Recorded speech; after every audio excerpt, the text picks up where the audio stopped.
வீடியோவில் என்ன பார்க்க போகிறோன்னா பொங்கல் அன்னைக்கு பொங்கல் வச்சதையும் போகி அன்னைக்கு இறால் தொக்கு செஞ்சிருந்தோம். அதை தான் பார்க்க போகிறோம். இறால் தொக்குக்கு எண்ணெய் ஊற்றிட்டு பெருஞ்சீரகம் போட்டுட்டு வெங்காயத்தை நல்லா வதக்கிக்க வேண்டியதான். அதுக்கப்புறம் கருவேப்பிலை 2 பச்சை மிளகா எல்லாம் சேர்ந்து வதங்கினதுக்கப்புறம் இஞ்சி பூண்டு பேஸ்ட்டு, அதுக்கப்புறம் வந்து தக்காளி வந்து நல்லா பெரிய சைஸ் 2 தக்காளி எடுத்திருந்தேன். எல்லாம் சேர்ந்து வதக்கினதுக்கப்புறம் இறால் வந்து போட்டுக்கணும். இறால்லேருந்து நிறைய தண்ணி விடும். நம்மளுக்கு வேணும்னா தண்ணி ஊற்றிக்கலாம், இல்லைனா அந்த தண்ணியே வச்சிக்கலாம். நான் வந்து தொக்கு மாதிரி தான் செஞ்சுருந்தேன். தண்ணி குழம்பு மாதிரிலாம் செய்யவே இல்லை. அதனால் வந்து தண்ணி எதுவும் ஊற்றிக்கல. இறால்லேருந்து வந்த தண்ணியே வச்சுக்கிட்டோம். தேவையான அளவு உப்பு போட்டுட்டு கரம் மசாலா கொஞ்சம், மிளகாய்த்தூள் கொஞ்சம், அவ்வளோதான். இறால் வந்து சீக்கிரம் வந்து வெந்துடும் உடனே டக்குன்னு. இறால் க்ளீன் பண்ணுறதுக்கு தான் நிறையா நேரம் ஆகும். இறால் வேகிறதுக்கு இறால் வந்து டக்குன்னு வெந்துடும். மத்தியானத்துக்கு இறால் தொக்கு, ரசம், நெத்திலி ஃப்ரையும் தான் வச்சுருந்தோம். மத்தியான சாப்பாடெலாம் சாப்பிட்டு அடுத்த நாள் வந்து பொங்கல் வைக்கிறதுக்கு 2 மாதத்துக்கு முன்னாடியே பொங்கல் பாத்திரம் வந்து வாங்கி வச்சுட்டோம். அதை எடுத்து பிரிக்காதே அப்படியே வச்சுருந்தோம். பிரித்து க்ளீன் பண்ணி வச்சிடலாம் அப்படின்ட்டு எடுத்துருந்தோம். ஒரு பாத்திரம் வந்து பித்தளையில் வாங்கினோம், இன்னொன்று வந்து வெங்கலத்தில் தான் வாங்கியிருந்தோம். எனக்கு வந்து செம்பும் பித்தளையும் தான் தெரியும். வெங்கலத்தில் பாத்திரம் இருக்குங்கிறது வந்து எனக்கு தெரியாது. பித்தளை பாத்திரம் எடுக்கும்போது பக்கத்தால் வந்து குட்டியாக அழகாக பானை மாதிரி இருந்துச்சு. அதை வந்து சொன்னாங்க இது வந்து வெங்கலம் அப்படின்னு. அழகா இருக்க சொப்பு சாமி இருக்கா?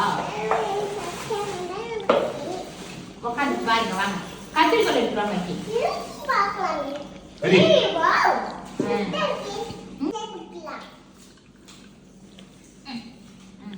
சரிதா? எப்படி இருக்கு? ஐயோ இது மண்பாண்ட மேல் இதுமா மண்ணா அது அதுக்குள்ள இந்த இது உட்டா உடைஞ்சது.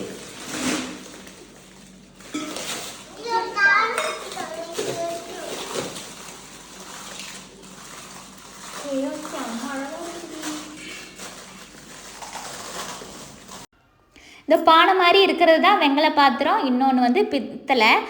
வெங்கலம் வந்து செம்ம வெயிட்டாக இருந்துச்சு. 1/4 கிலோ அளவு தான். அதில் வந்து பொங்கல் வைக்கலாம். எல்லாத்தையும் எடுத்து க்ளீன் பண்ணி கழுவி நைட்டே வச்சுட்டோம். விளக்குக்கு பொட்டெல்லாம் வச்சு எல்லாத்தையும் ரெடி பண்ணி வச்சாச்சு. ஏன்னா நாங்கள் அடுத்த நாள் வந்து காலையிலே பொங்கல் வைக்கலான்னு முடிவு பண்ணிட்டோம். 8:30க்குள்ளே சாமி படைக்கணும் அப்படின்ட்டு எல்லாத்தையும் ரெடி பண்ணி வச்சுட்டோம்.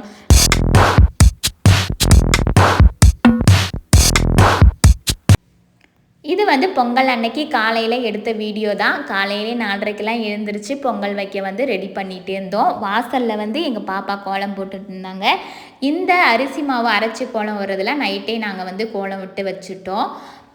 காலையில் அடுப்பு பற்றடிக்கிறதுக்கு முன்னாடி ஃபஸ்ட்டு வந்து சாமி கும்பிடுவாங்க. 5:30க்கெலாம் நாங்கள் வந்து சாமி கும்பிட்டோம். அடுப்பு வந்து ஒரு 5:55க்கு 6 மணிக்குள்ளே 5:55க்கு மேலே வந்து பற்றடித்தோம். இப்போ பற்றடிச்சா தான் 8:30க்குள்ளே சாமி கும்பிட்றதுக்கு கரெக்டாக இருக்கும் அப்படின்னு சொன்னாங்க. அதே மாதிரி நாங்களும் செஞ்சிட்டோம். காலையிலே இன்றைக்கி ரொம்ப காலையிலே நாங்கள் வந்து அடுப்பெல்லாம் பற்றடிச்சு பொங்கல்லாம் வச்சாச்சு. இது வரைக்கும் ஒரு பொங்கல் தான் வச்சுட்டு இருந்தோம். இந்த வருஷம் வந்து 2 பொங்கல் வச்சோம். ஒன்று சக்கரை பொங்கல், இன்னொன்று வந்து வெண்பொங்கல். பரங்கிக்காவும் செஞ்சுருந்தோம். பரங்கிக்காய் வந்து உள்ளே வந்து அடுப்பில் செஞ்சாச்சு, வெளியில் மட்டும் பொங்கல் வச்சுக்கிட்டோம். எல்லாமே ரெடி பண்ணி இந்த வருஷம் காலையிலே சாமி கும்பிட்டு முடிச்சாச்சு.